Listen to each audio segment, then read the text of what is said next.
हमारे यहाँ भूल पड़ रही है कि ये मेरा है, या कार मेरी है, कोठी मेरी है, बेटा मेरा है, बेटी मेरी है। जिसमें आपकी यह भूल हटेगी तब आपकी भक्ति फलेगी कि ना बेटा आपका है, ना बेटी आपकी है, ना यह कार आपकी है, ना कोठी आपकी है। अब आपके बच्चे नहीं हैं, ये परमात्मा के बच्चे हैं। आप परमात्मा के नौकर हो और परमात्मा ने आपके पास ही अपने बच्चे भेज दिए, बेटा या बेटी। इनको आप अपना मान कर करते हो तो भूल भारी है आपके, लेकिन ये जीव के बस की भी नहीं। इस ज्ञान से धीरे धीरे और भक्ति से, इस एंटीबायोटिक औषधि खाने से, ये तत्व ज्ञान रूपी वचन सुनने से आपको बिल्कुल समझ में आ जाएगी कि सचमुच यहाँ अपना तो शरीर भी नहीं है। तो हमने इन बच्चों को जो आपको भगवान ने दिए हैं, इनके दास नौकर बनकर आपने इनकी परवरिश करनी है। भगवान से डर के इनकी सेवा करनी है, जैसे एक नौकरानी और एक नौकर मालिक के बच्चों की कितनी केयर टेक करता है। इस दास को इतिहास अब याद आते हैं, उदाहरण आते हैं जो संसार में घटे हुए हैं। भगवान ने जो हमें उदाहरण दिए हैं वो सत्य हैं। एक समय दास जब सर्विस करता था, ऑफिस में बैठा था और सामने गली थी, सड़क, और ऑफिस से 2 मकान छोड़कर लेफ्ट साइड में एक बहुत बड़े धनवान व्यक्ति का मकान था, कोठी थी। उसकी एक पुत्री थी, लड़की ज़्यादा से ज़्यादा 8-9 वर्ष की होगी। उसके लिए एक नौकरानी छोड़ रखी थी और उस लड़की का स्कूल वहाँ से ज़्यादा 10 फरलांग होगा, यानी 2000 फुट मुश्किल से 5 एकड़ की दूरी पर। तो वो लड़की को नवाती धवाती, उसके सारे कपड़े चेंज करती और सारा उसको व्यवस्था रखती, खाना पीना दूध सब समय पर खिलाती। और उसको जब छोड़ने जाती थी स्कूल में, पैदल छोड़ के आती थी, थोड़ी दूरी थी, तो वो क्या करती थी, जून के महीने में एक छोटा सा छाता लेकर लड़की पर तो छाता रखती थी और स्वयं धूप में जलती थी, क्योंकि वो मालिक की बेटी थी। और जब उसको नौकरी से निकाल दिया, उसने झांका भी नहीं उधर। और पहले वो उसको इतना प्यार देती थी, शायद माँ भी नहीं दे सकती। तो ऐसे ही हमने इनको मालिक के बच्चे जानकर, और हम सभी यहाँ कष्ट में हैं, दुखी हैं, एक दूसरे को समझकर, जैसे एक सास बहू है और सास बहू का कहते हैं कुत्ते बिल्ली वाला बैर हो जाता है। ऐसा क्यों है? बिना ज्ञान के गाटा जुड़ रहा है। और फिर कहते हैं जैसा दर्द आपने हो ऐसा जान बिराने। अब जैसे घर का मुखिया है, सास है, उसके अधीन पुत्र वधू है, अब उसके साथ दुर्व्यवहार करेगी तो उसकी आत्मा रोएगी, बोल सकती नहीं। तो वो आत्मा की जो पुकार है वह भगवान के दरबार में डिपॉजिट होती है और उसका प्रतिफल बहुत भयंकर होता है। फिर क्या होता है कि कई जगह ऐसा है कि पुत्र वधू इतनी हैवी है सास पर, उसको तंग करती है, तो उस समय युज्ञान याद रखना चाहिए कि हम इस काल ने ऐसी व्यवस्था में जोड़ रखे हैं, क्योंकि यहाँ व्यवस्था ऐसी है। अब जवान बच्चे का और बूढ़े का कभी भी मेल नहीं मिले, ना मन मिले, ना व्यवहार मिले, ना विचार मिले, और फिर रहना इकट्ठा, सास और बहू ने इकट्ठा रहना और कति विचार नहीं मिले, यह गारंटीड बात है। और इसलिए झगड़ा रहेगा, यह भी रहेगा, लेकिन इसका समाधान इस ज्ञान से होगा। देखो, कोई भी घर में हानि करके प्रसन्न नहीं हुआ करता, कोई भी नुकसान करके राजी नहीं, लेकिन हो जाता है। और फिर उसके ऊपर एक दूसरे के साथ खींचातानी करे, तूने ऐसा कर दिया, तू ऐसा करता है, ये करता है। को बालक है उसने प्यार से समझा दे, लेकिन नुकसान जो होना है आपके भाग्य में पूर्व निर्धारित है, वो होके ही रहेगा। और वो नुकसान तो हो लिया और फिर वो झगड़ा बाकी रह गया, बेमतलब की टेंशन। जब आप परमात्मा की शरण में आ जाओगे, ये हानि भी नहीं होगी आपके, सत्कर मान लेना। और इस ज्ञान से जब ये मन बकवाद करेगा, इस ज्ञान रूपी लगाम से ये रुकेगा, एक सास बहू थी, बुढ़िया बहुत लड़ा करती अपनी पुत्र वधू के साथ, इकलौता पुत्र था। अब बेटा न्यों सोचा करता भाई माँ की बात नहीं मानी तो माँ की आत्मा दुख पाओगी, वो भी अपनी पत्नी को ही धमकाया करता, गलती होती चाहे ना होती, माँ को प्रसन्न करने के लिए। और बुढ़िया बहुत कलियारी थी। अब पुण्यात्मा एक परमात्मा लीला बख्शते हैं, करते हैं, दया करते हैं। एक बहन सत्संग में जाया करती थी बुढ़िया माई, वो उनके घर चली गई, कुदरती परमात्मा भेजते हैं। और वह बुढ़िया लाग रही कति श्लोक सुनान अच्छी बुंडी कहना अपनी पुत्र वधू को, और वह बेचारी बोल रहा नहीं। अब बोलूँगी तो फिर सामने अपने बेटे दगड़वाएगी, तो वह बेचारी चुप रहने में अपनी खैर समझ रही थी। अब उस बहन जो सत्संग में जाती थी, परमात्मा परमेश्वर के विचार सुनती थी, उसने सोचा ही तो नरक हो रहा है इनका घर। उसने उस बुढ़िया को सहज सहज प्यार से कहा, बहन सत्संग में चलेगी? ना हम नहीं जाया कर सत्संग में, ये तो उड़गी जाया कर ठाली, जिन्हें कोई काम कोई ना। हर बुढ़िया ने काम बहुत लड़ने का, और काम नहीं उसने, वो छूटे ना उसने फिर दूसरे तीसरे दिन फिर कहा कि आए एक बार मेरे साथ चल, कोई भी ना रही मेरे साथ चलन वाली, और मैं अकेली रहेगी, सत्संग में जाना है, जल्दी आ जावांगे। वह उसकी मुंह लागती सी थी। उस दिन वह बुढ़िया उसके साथ चलेगी। अब साथ चलेगी तो वह सत्संग सुना, सत्संग सुने तो पुण्यात्मा असर होया कर, ऐसी बात नहीं। जब तक हम कुएं के मेंढक बने रहेंगे, हम उसी क्रियाओं से लिप्त रहते हैं, वैसे ही विचार हमारे बने रहते हैं, और ज़्यादा ही दुख और बुराइयां हमारे अंदर प्रवेश होती रहती हैं। बुढ़िया ने सुने विचार, उसकी तो एकदम जो है ना, एकदम परिवर्तन आ गया उसके अंदर। सचमुच हमने आपस में नहीं किसी को दुखी करना चाहिए।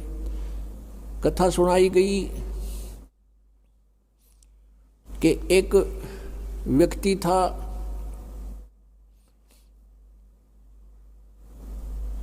वो कहीं पर साधना कर रहा था, बैठा था, साधना कर रहा था, और एक गाय भागी जा रही थी,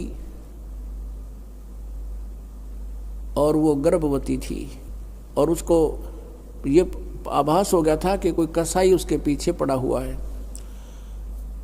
वो आगे वन में ओझल होगी। शिकारी वहाँ आया, उस साधक से उसने पूछा, गाय देखी आपने? कहते मुंह से नहीं बोला, उसने हाथ कर दिया ऐसे, किधर गई? वो कसाई ने वह गाय ढूंढ ली, वो मार दी। उसका भी प्रतिफल उसको भोगना पड़ा। कहते हैं फिर उसकी बाजू कट गई। इतना भी हम सहयोग देते हैं किसी अन्य दुष्कर्म के अंदर, इतना भी हमें हानि होती है। जैसे हमने मना किया है बीड़ी शराब मांस तम्बाकू पीना नहीं है, और किसी को पीने में सहयोग भी नहीं देना, उठा के भी नहीं देना, उसमें भी हानि होगी। आपको मर्यादा सारी पालन करनी होगी। कहने का भाव ये है कि एक व्यक्ति था और उसकी पत्नी बहुत लड़ा करती, बहुत झगड़ा करती थी, बहुत बुरा बोलती थी। तो किसी ने, वो जो व्यक्ति था अगले जन्म में जिसकी बाजू कटी थी, वो साधना कर रहा था, साधना कर रहा था, कहीं पर अगले जन्म में भक्त बन गया। तो उसकी किसी ने आकर के अचानक पहले तो उससे पैसे पूछे, बाबा जी पैसे निकाल सारे। पैसे नहीं है भाई मेरे दो, उसकी बाजू काट दी। अब उसने सोचा भाई मैं भक्ति भी कर रहा हूँ और यह आपत्ति मेरे पर कैसे आ गई। उसने सोचा भी मैं इसका किसी से कारण पूछूं, मेरा कौन से जन्म का पाप था। किसी ने बता दिया भाई इस गाँव के अंदर एक भक्त है और वो पीछे बीती हुई बता देता है, पिछली बता देता है, भविष्य की नहीं जानता। वो उसके घर पर गया तो उसने पता लगा कि वो घर से बाहर गया हुआ है। फिर भी उसने सोचा घर पे पता करता हूँ। जब वो घर पे गया तो उसकी पत्नी से पूछा कि ऐसे ऐसे वो कहाँ है भक्त। हुआ उसकी पत्नी लगी गाली देने कि तेरे जैसा ढेड वो है, हंडा धक्के खांदा जिस तरह तू खावे है, पता नहीं के सुना दी।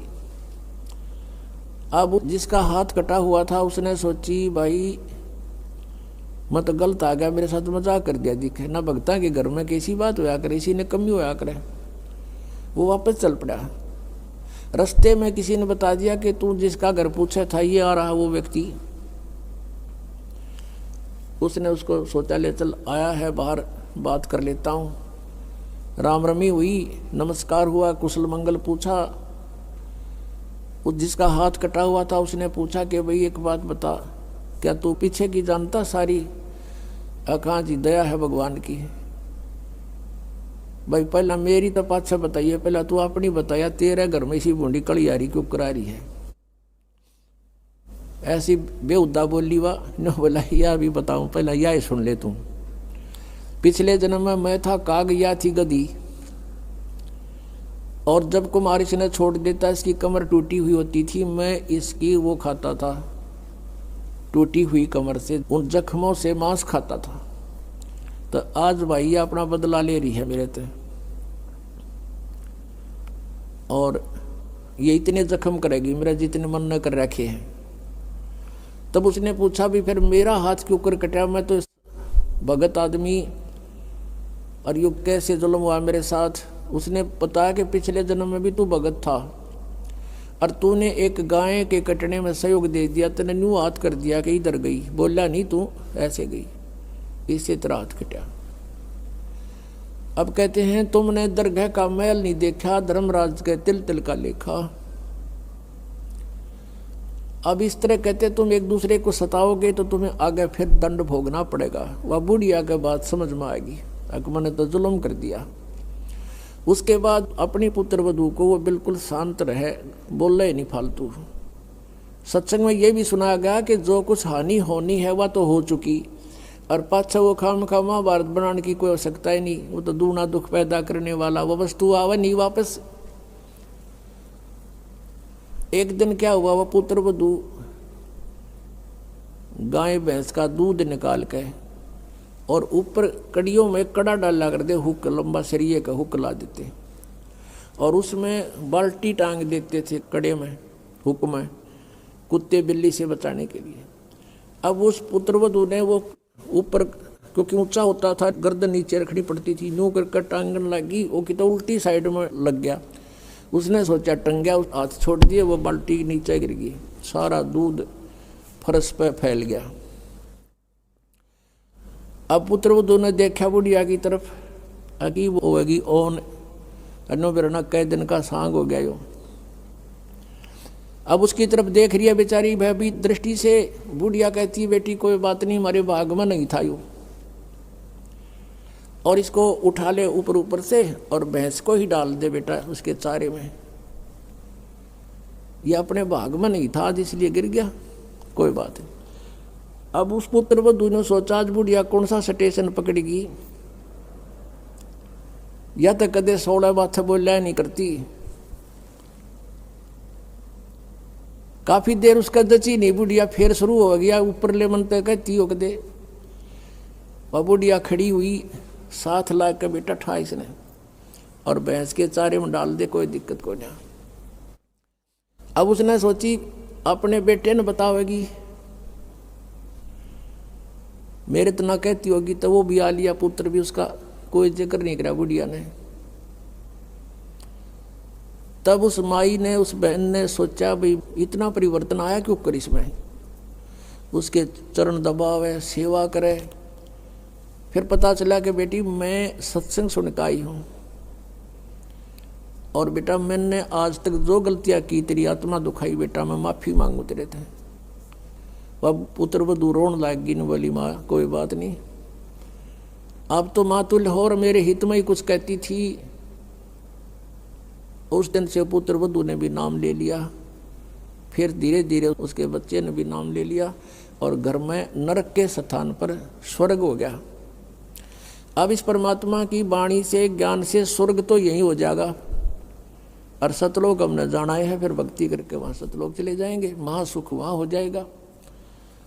तो इस प्रकार वो परमात्मा आकर हमें ज्ञान देता है, उसके ज्ञान से हमें पता चलता है। इसलिए कहा कि सत्संग की आधी घड़ी और तप के वर्ष 1000, तो भी बराबर है नहीं, कहे कबीर विचार। अब यहाँ बताते हैं परमात्मा कि ये स्थान तुम्हारा नहीं है और तुम यहाँ ठेकेदार बन गए, मालिक बन गए। मालिक तो एक ही है, हम सब उसके बच्चे हैं और उसने आपको जो संतान दी है वो उसके बच्चे हैं, आप मानो चाहे ना मानो। और आपने ये नहीं कि अपना कर्तव्य से दूर होना है, परमात्मा के बच्चे जान के उसके डर से उनकी सेवा करनी है। जिसका जितना भी जो आपका कर्तव्य कर्म है वो करना है। उनको पढ़ाना है तो पढ़ाना है, कपड़े वस्त्र की आवश्यकता वो भी व्यवस्था करनी है, विवाह शादी भी करनी है, तो परमात्मा के बच्चे जान के करनी है। और जब यहाँ से चलोगे, जैसे वो नौकरानी निकाल दी गई थी, उसके सपने में भी ना आया, वह मेरी बेटी थी। तो पुण्यात्माओं, ये स्थिति आपकी जब